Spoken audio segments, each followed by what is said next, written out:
O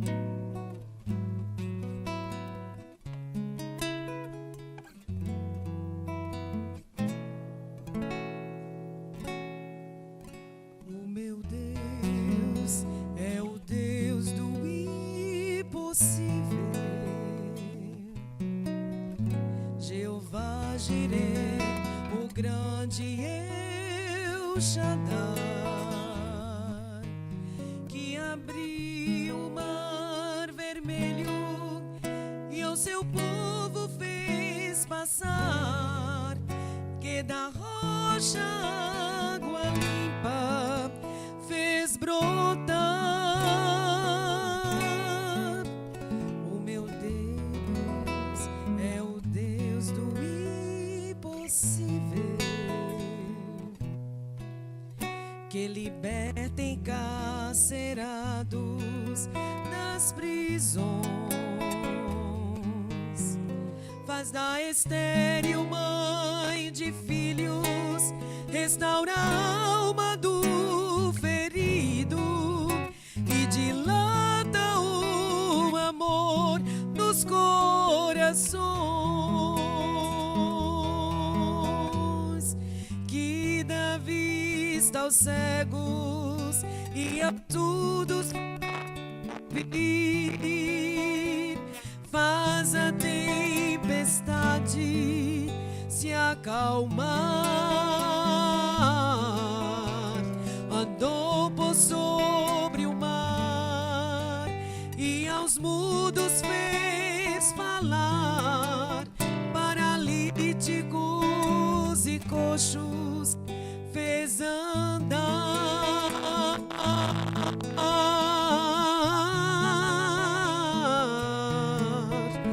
O meu Deus é o Deus do impossível,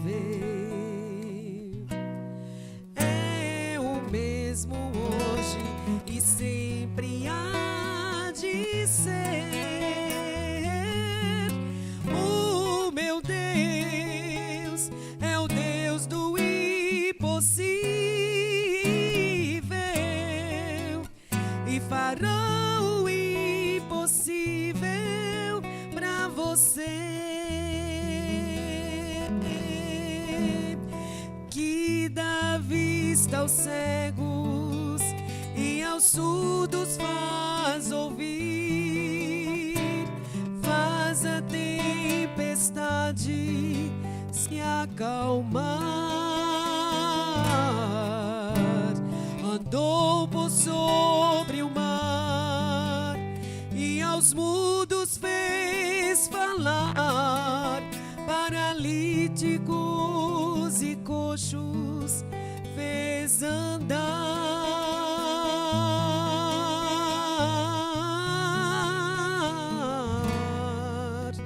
O meu Deus é o Deus do impossível, é o mesmo hoje e sempre há de ser. O meu Deus é o Deus do impossível e fará o impossível pra você, e fará o impossível por você.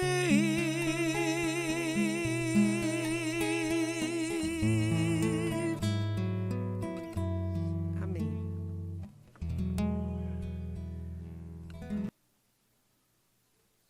Graças a paz, irmãos.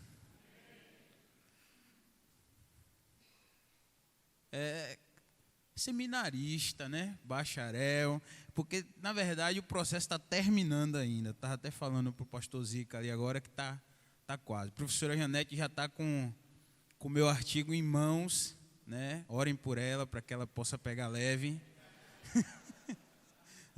Sexta-feira eu estou apresentando lá a banca e fazendo a defesa desse artigo, desse TCC, e aí então fechando esse ciclo de 4 anos do seminário. Estou muito feliz de ter feito seminário e feliz também de estar concluindo, né, de chegar ao fim dessa etapa, né? Graças a Deus por tudo. Deus abençoe o irmão Gilson e os irmãos aqui pela oportunidade. Vamos abrir nossa Bíblia lá em João, no capítulo 13.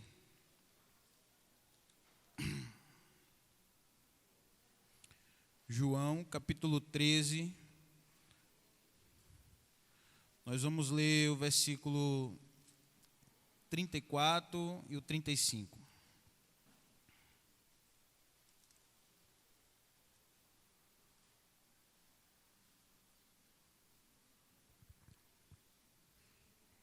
Em cima. Pega o amarelo.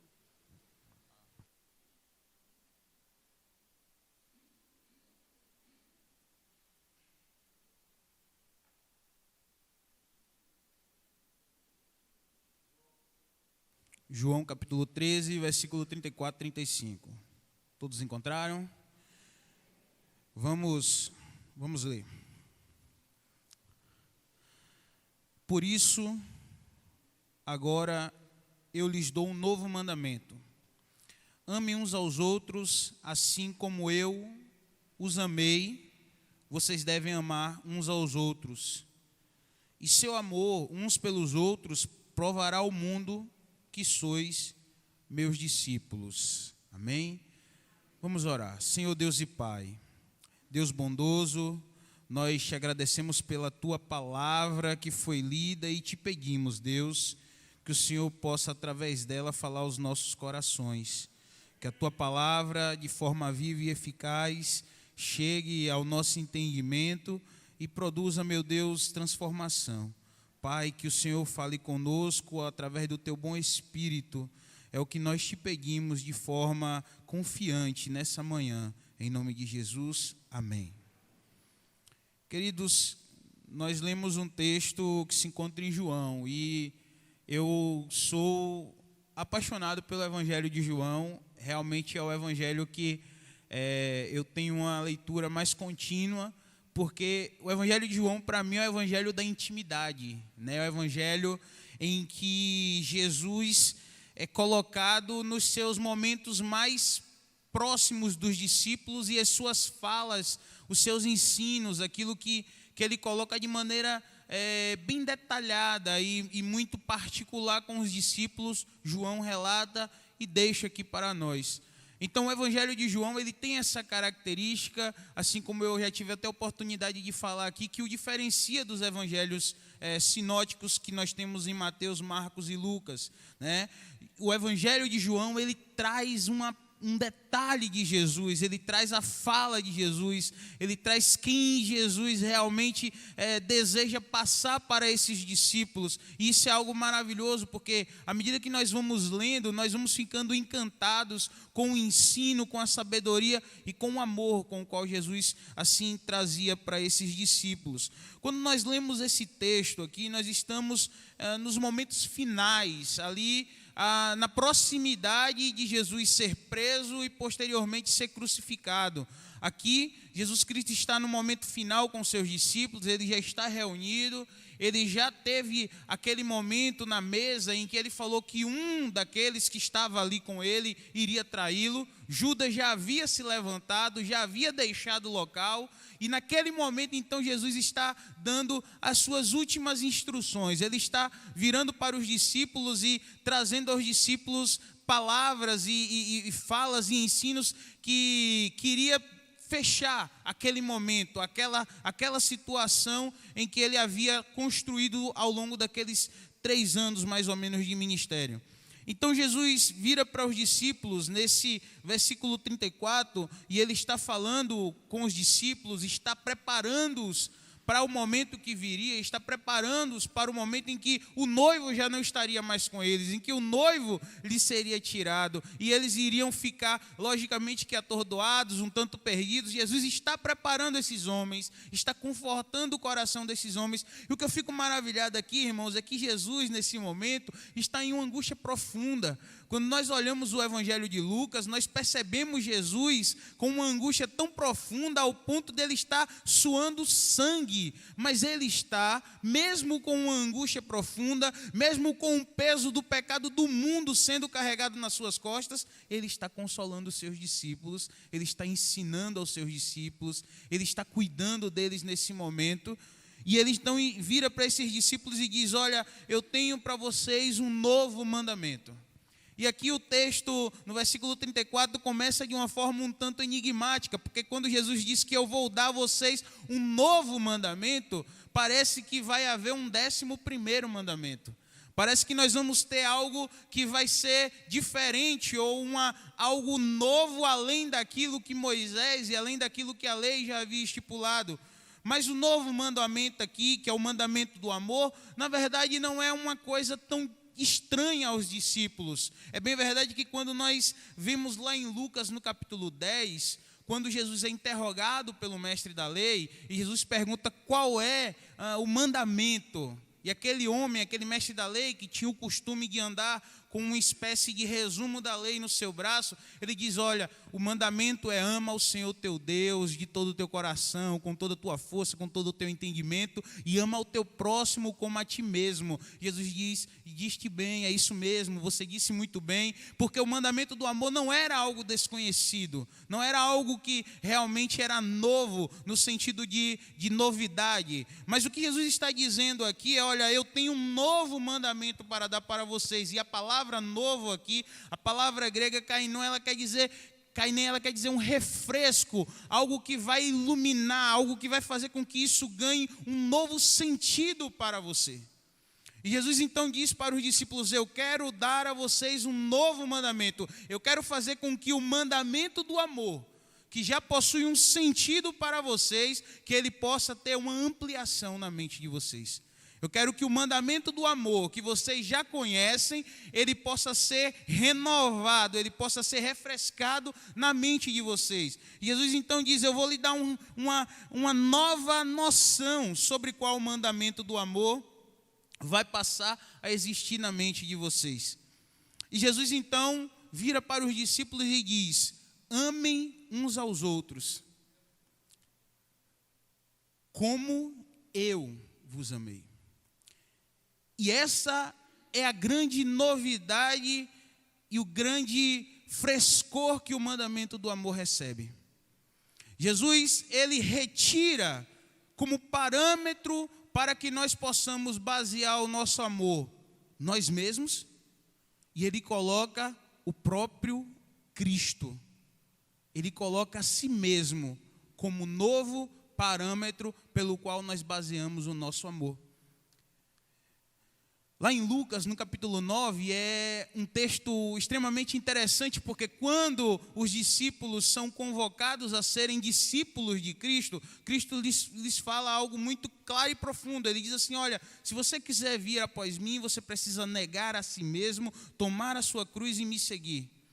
Não há como você caminhar com Cristo se você não abandonou o seu próprio eu. Não há como você caminhar com Cristo se você ainda quer caminhar com a sua própria perna, fazendo o seu próprio caminho. Jesus diz: para você andar comigo, é necessário que você deixe de querer andar consigo mesmo. Para que você queira andar comigo, é necessário que você deixe de querer ser o dono e o detentor da rota, ser aquele que comanda o destino. É necessário que você ande comigo e me siga. Não crie a própria forma, mas siga a forma pela qual eu disse. Então, para nós sermos discípulos, é muito claro, é muito direto. Para sermos discípulos de Cristo, nós precisamos negar o nosso eu. E negar coisas é muito fácil, mas negar o nosso eu é muito difícil. Nós negamos coisas quando queremos algo em troca. Nós negamos, talvez, uma viagem para economizar para determinada coisa. Nós negamos, talvez, uma saída no final de semana, porque talvez nós queremos fazer outra coisa que é mais interessante no futuro. Nós negamos muitas coisas, mas todas as coisas que nós negamos, no fim das contas, ela tem como resultado nós mesmos. E o que Cristo está falando não é para negarmos coisas, mas é para negarmos o nosso eu. E ele diz assim: você não é mais o centro da sua vida, as suas decisões não são mais decisões tomadas a partir de você, mas é uma decisão tomada a partir de Cristo. Cristo agora é o centro da sua vida e é a partir de Cristo que você toma todas as suas decisões. Não é mais a você que você serve, mas é o Cristo. Então Cristo diz, nós precisamos negar o nosso eu, precisamos negar a nossa própria vontade para fazermos a vontade do Senhor, porque a nossa vontade precisa ser a vontade de Deus. E ele diz assim, eu vou dar a você um novo mandamento. E aí ele diz, você vai amar como eu vos amei. O eu precisa ser quebrado. Você não ama como parâmetro em si mesmo, mas você ama como parâmetro de Cristo. Agora, o mandamento do amor não é mais baseado em você. O mandamento do amor agora passa a ser baseado em Cristo. O mandamento do amor agora não é mais um mandamento em que você acredita que tem os próprios parâmetros para dizer se ama ou não.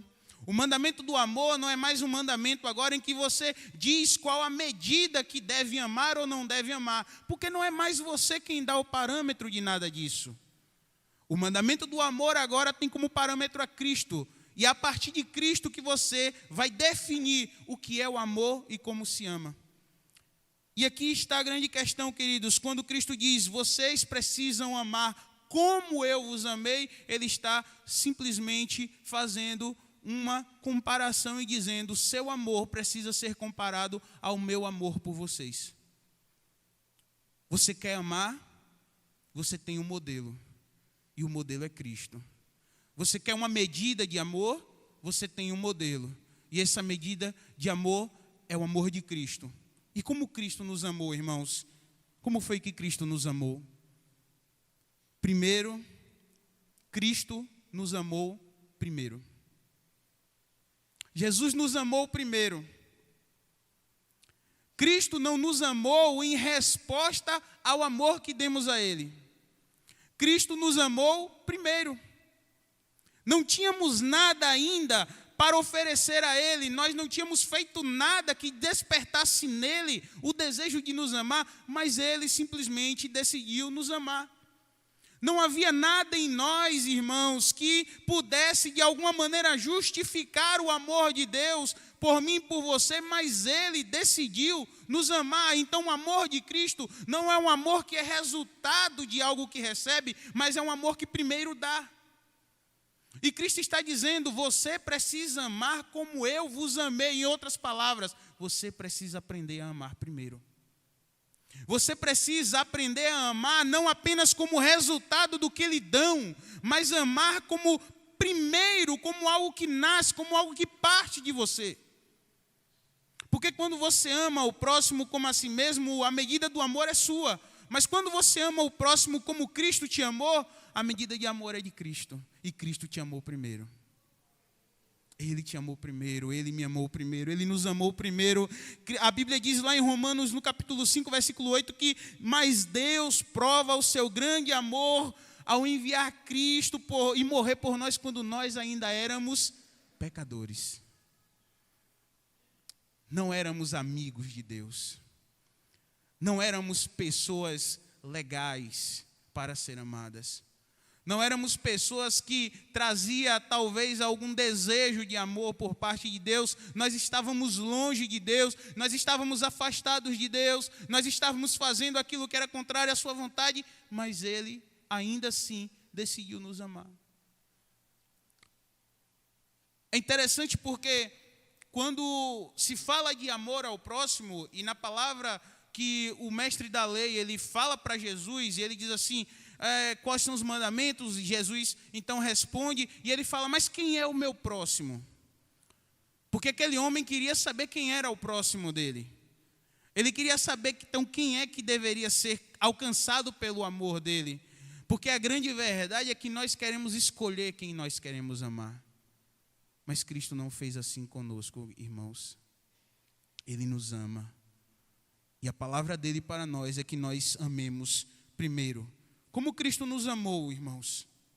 Segundo, Cristo nos amou de forma sacrificial. Cristo se entregou por nós de uma forma sacrificial, de uma forma total, de uma forma completa. Sabe qual foi o limite para o amor de Cristo? Foi o limite da cruz. Sabe qual foi o resultado do amor de Cristo por mim e por você? Foi o resultado de uma morte de cruz. Não havia limite para que Cristo não pudesse nos alcançar com o seu amor. O amor dele foi sacrificial. Ele não colocou ele mesmo como prioridade, mas ele colocou a nós mesmo como prioridade e ele nos amou. Ele simplesmente nos amou porque nós precisávamos desse amor.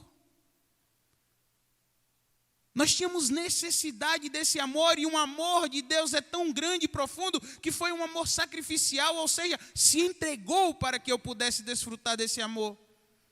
Sabe, irmãos, às vezes nós queremos limitar o quanto nós vamos amar. E nós queremos dizer assim, olha, eu amo fulano de tal até um certo ponto, mas a partir daí eu já não faço mais.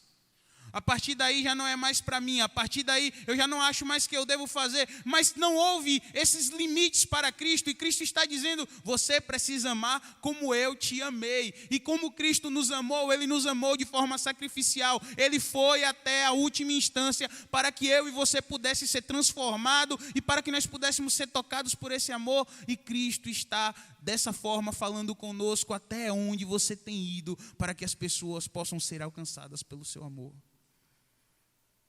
Qual tem sido a medida e a limitação do seu amor?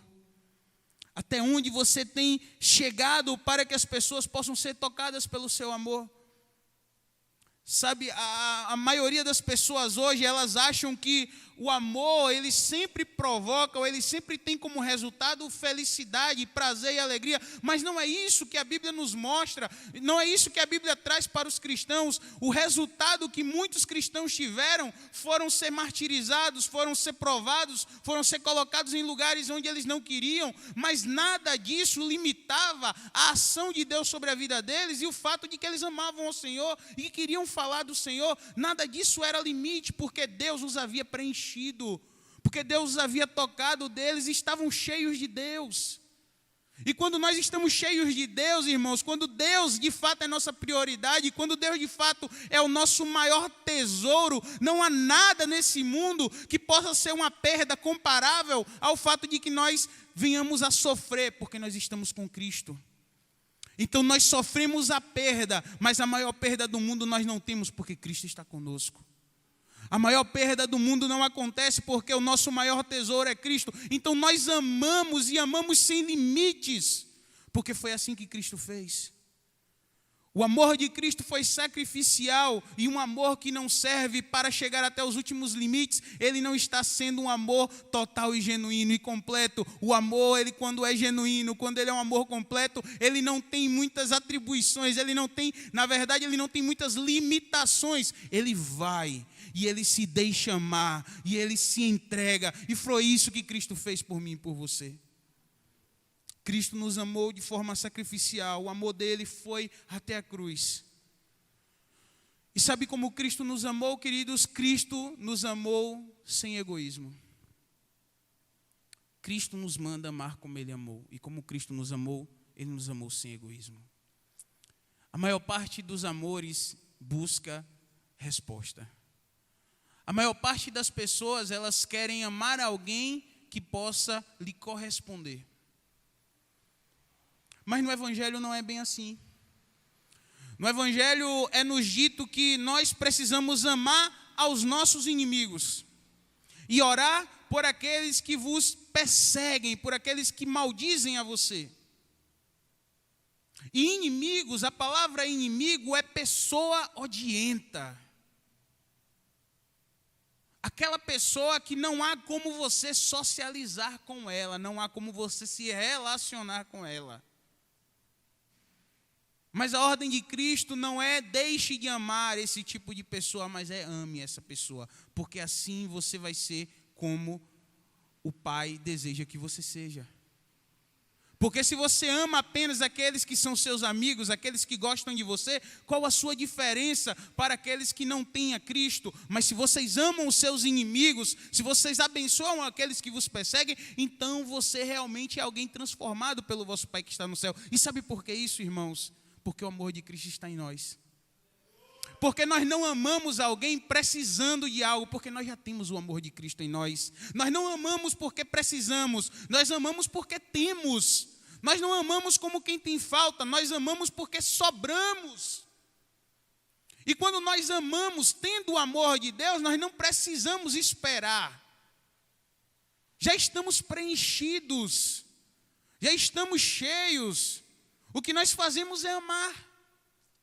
Então Cristo nos amou sem egoísmo. Ele se entregou numa cruz e inúmeras pessoas amaldiçoam, inúmeras pessoas olham com o olhar torto para o que Cristo fez.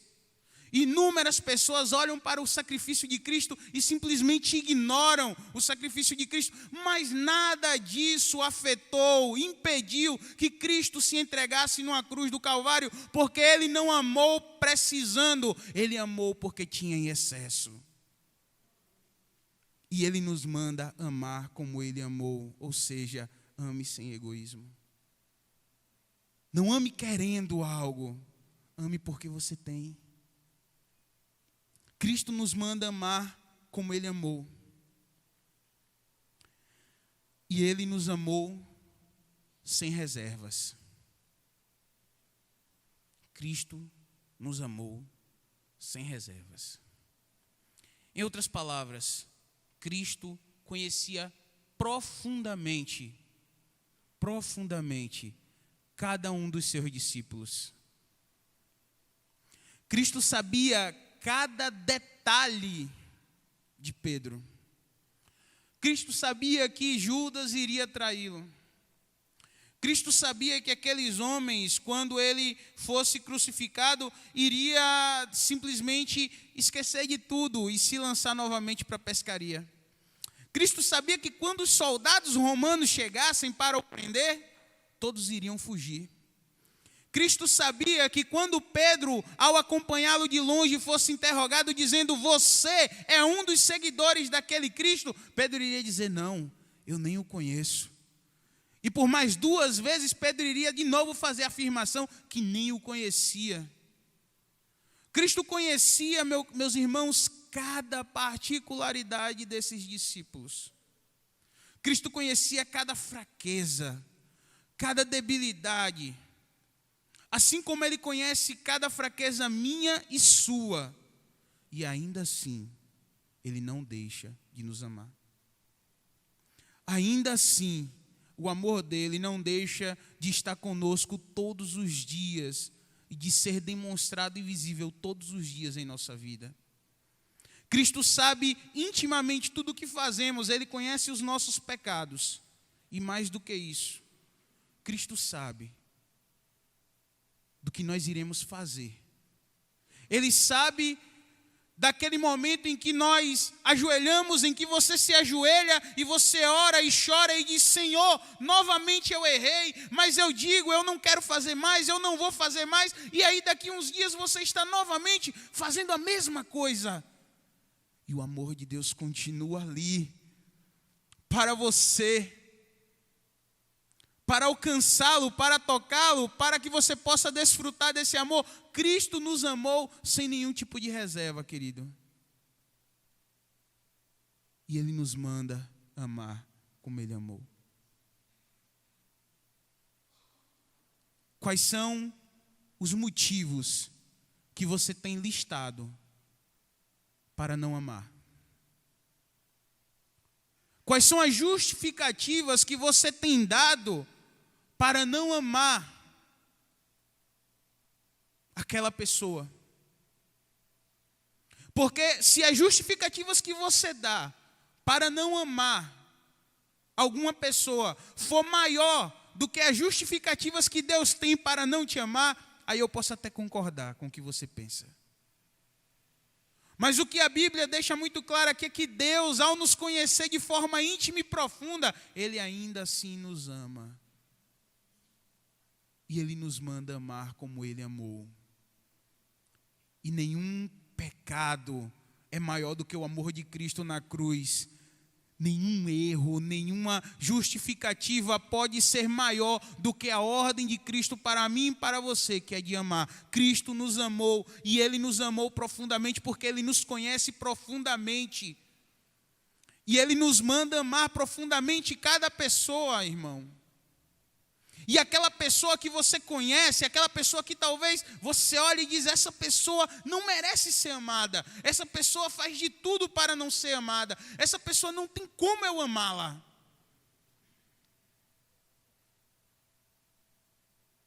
Mas é isso que Cristo tem feito contigo? Então a ordem dele para você é outra. A ordem dele para você é ame. Ame como eu te amei.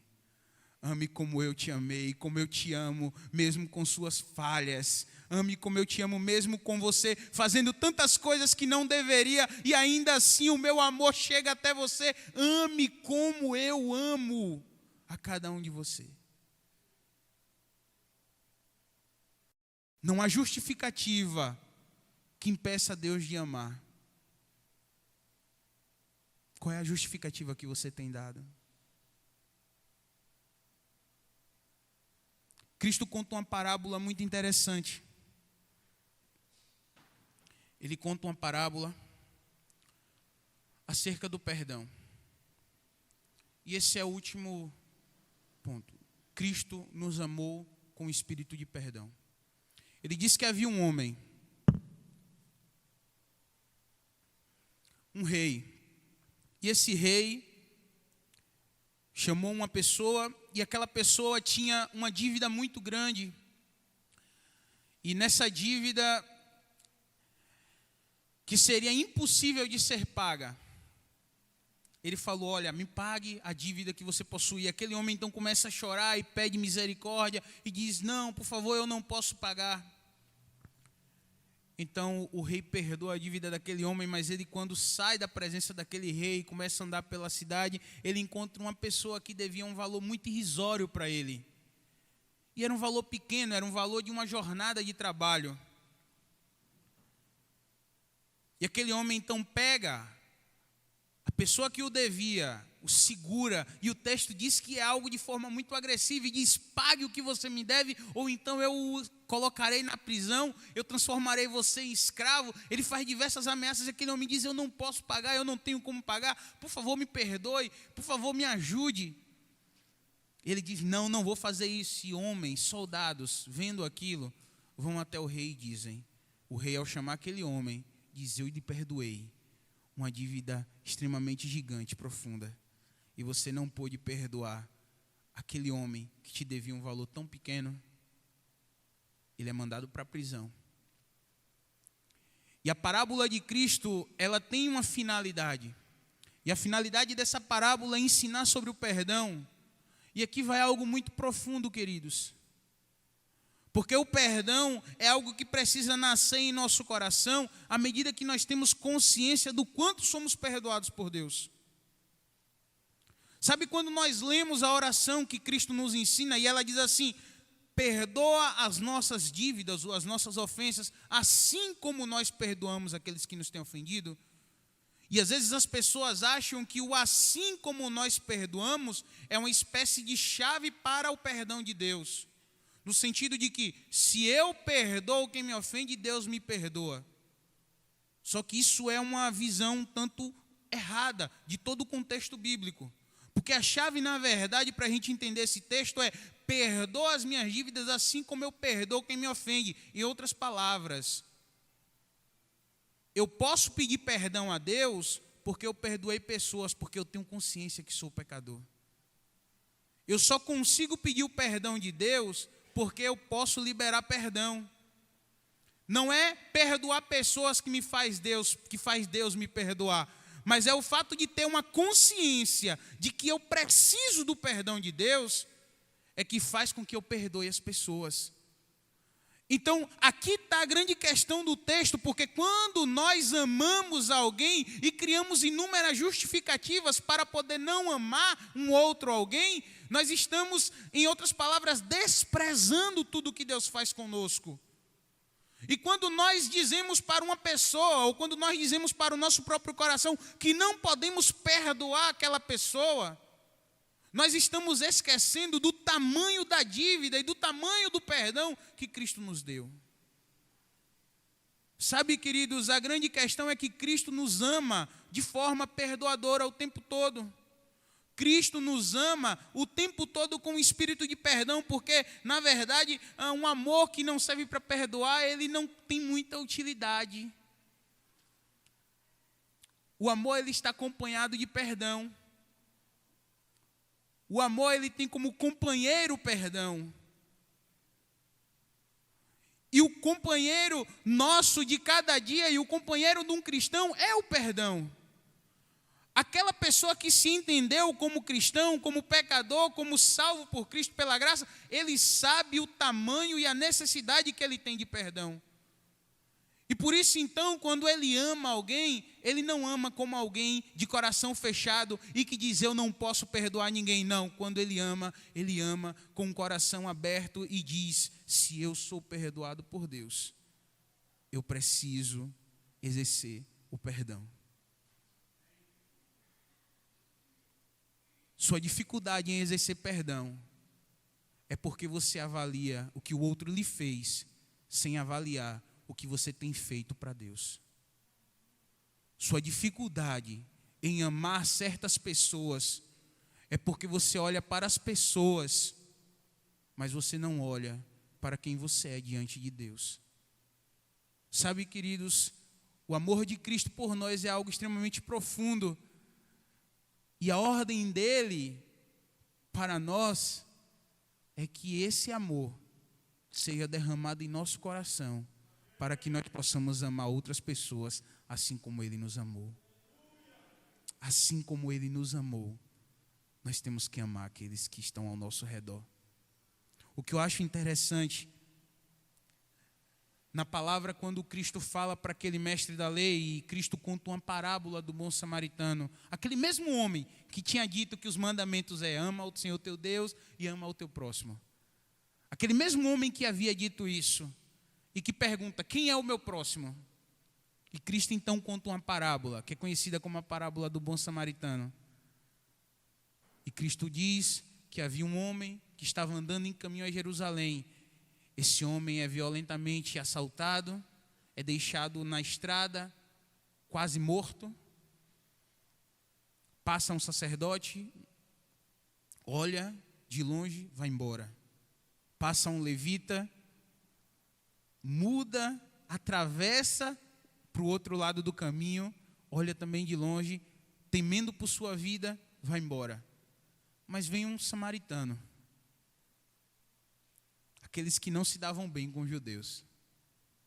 Ao ver o homem caído, ele corre, pega aquele homem, derrama azeite sobre as suas feridas, lhe trata com vinho, coloca ele sobre a sua montaria e o leva até um local.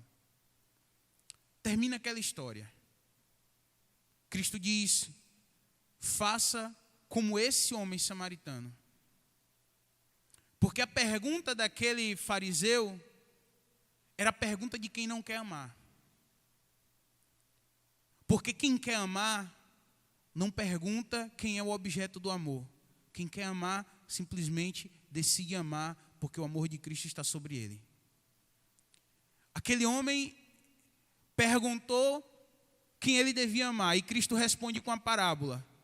E o que Cristo está dizendo nessa parábola é que o amor deve ser exercido a toda pessoa que pode ser alvo do nosso amor. Sabe quem você tem que amar?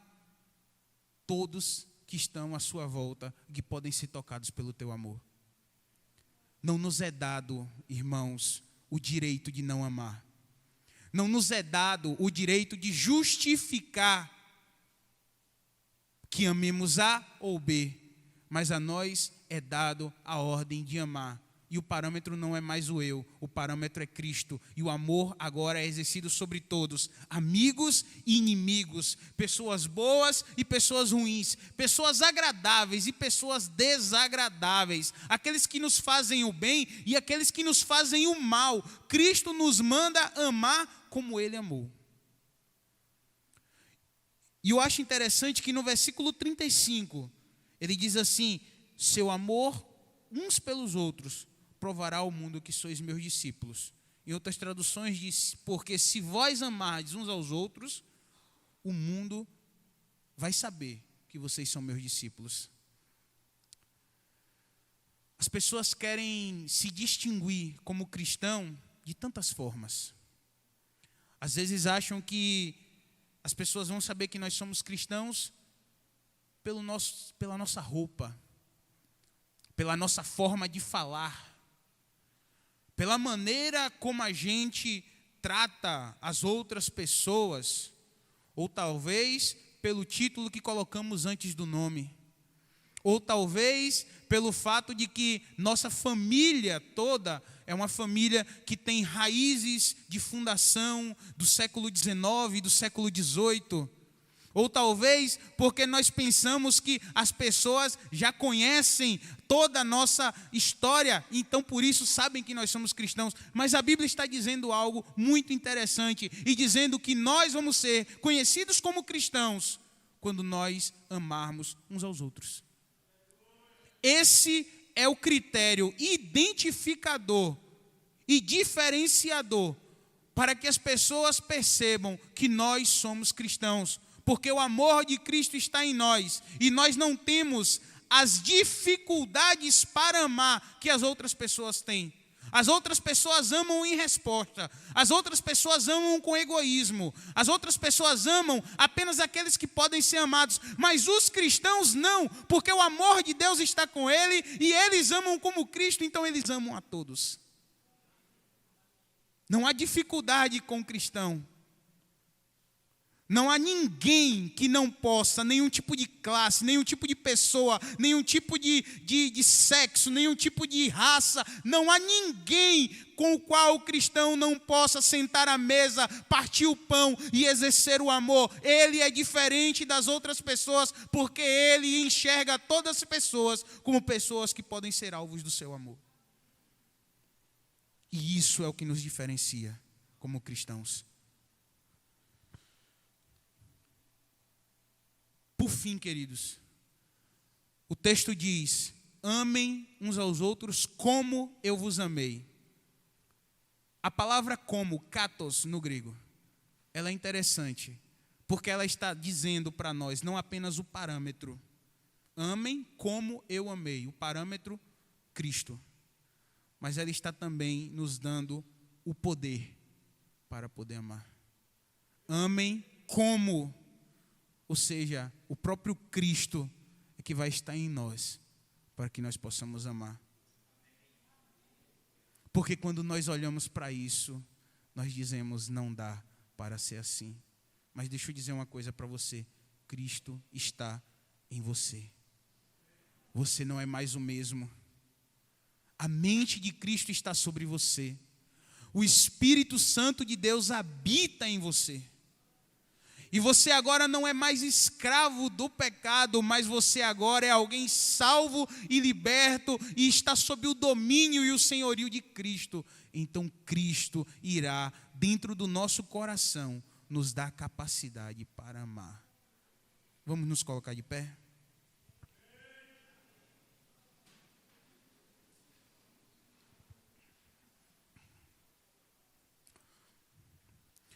Você tem duas opções. Você pode olhar para o texto bíblico e para a verdade de Deus e dizer, isso não é para mim. Não dá para fazer isso, não tenho como ser assim, não tem como fazer isso. Ou você pode olhar para a verdade bíblica e dizer, Senhor, eu preciso ser assim. O teu Espírito Santo precisa me levar a essa verdade, porque santidade, irmãos, é um caminho. Santidade é uma jornada. Santidade é uma luta diária. E você pode dizer, Senhor, eu quero ser assim, o teu Espírito Santo habita em mim e eu vou viver essa verdade. Não crie entraves às mudanças que Deus quer produzir na sua vida. Não crie dificuldades dentro do seu coração para que Deus possa te amadurecer e te aperfeiçoar. Você precisa ser transformado a cada dia à imagem e semelhança de Cristo. Então nós precisamos amar como Ele amou, queridos. Vamos orar. Senhor Deus e Pai. Deus, a Tua palavra é verdade para nós. A Tua palavra, Deus, ela fala aos nossos corações e ela simplesmente nos chacoalha. Ela simplesmente, Deus, toca ao nosso ser e nos incomoda para que não sejamos iguais.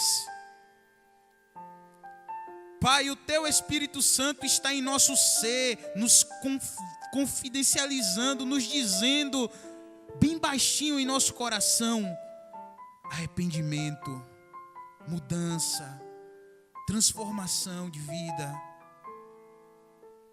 O Teu Espírito que nos convence do pecado. O Teu Espírito que deixa claro em nosso coração que nós precisamos mudar.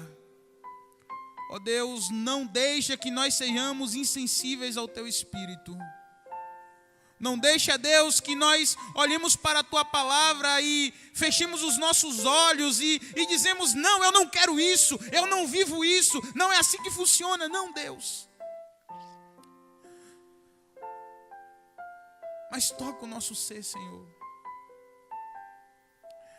Toca, Deus, o nosso coração para que nós olhemos para a Tua palavra e com choro, com um sentimento de arrependimento profundo, nos ajoelhemos à Tua vontade e nos submetamos a ela, Deus. Deus, ensina-nos a amar. Ensina-nos a amar, Senhor. Abre os nossos olhos para percebermos o Teu amor por nós. Um amor tão grande, um amor tão profundo, um amor tão perdoador, um amor, meu Deus, tão gigante que é derramado todos os dias nas nossas vidas. Constrange-nos com esse amor, meu Pai, constrange-nos com esse amor, Senhor. E nos ensina a amar aqueles que nos maldizem. Nos ensina a amar aqueles que não querem ser amados. Nos ensina a amar aqueles que não são amáveis. Nos ensina a amar todas as pessoas, Senhor, porque nós precisamos ser assim, porque essa é a Tua vontade sobre nós. Deus, vem sobre nós, vem sobre o nosso ser. E que o Teu bom Espírito conduza a nossa vida. É o que Te pedimos, Deus. É o que Te agradecemos. Em nome de Jesus.